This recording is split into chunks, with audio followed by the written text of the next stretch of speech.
also reported this week her claims that the Queen was angered by Harry and Meghan, calling their daughter Lilibet. Now, how has this come to light now? And are you surprised at all that the Queen was upset about this? Yeah, so this story is quite an interesting one because obviously the Queen is not alive to speak for herself. But these are claims that have arisen from King Charles's latest biography written by Robert Hardman, stating that the Queen was actually very angry. So apparently, courtiers that were close to the Queen said that she'd been as angry as they'd ever seen her over the fact that Harry and Meghan chose to name their second child, their daughter Lilibet.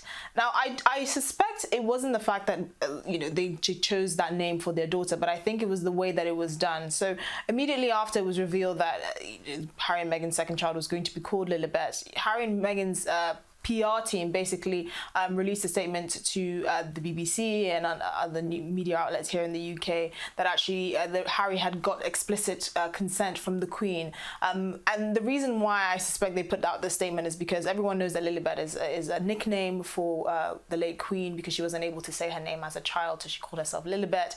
And it's a close nickname that only members of her own family, her husband, her sister, the late Queen, Princess Margaret, used for her. But the problem is the Buckingham Palace refused to corroborate that story, and actually there was a bit of a kind of tension between Harry and Meghan's team and Buckingham Palace because the palace refused to say actually yes, the Queen has given explicit consent. And I think it was the potential fallout from that stressed out the Queen because it's not something that she was interested in dealing with. She wasn't interested in kind of developing a media tit for tat for the sake of Harry and Meghan saving face and saying actually the Queen gave her consent. I do suspect though that the Queen may not have necessarily consented in the way that Harry thinks she did. Because we know that the royal family are very traditional, and if she was happy to go ahead with this, or if she was happy for their daughter to have her nickname, which is something that only close friends and family call her, I think there would have been something written there. There would have been written evidence, and Harry and Meghan's team can say, look, the Queen says this is fine. Not that they necessarily have to ask her for permission, because it is a name and she doesn't own the name, but it is, courteous and something that respectful people would do, particularly when you are of the notoriety of the Queen.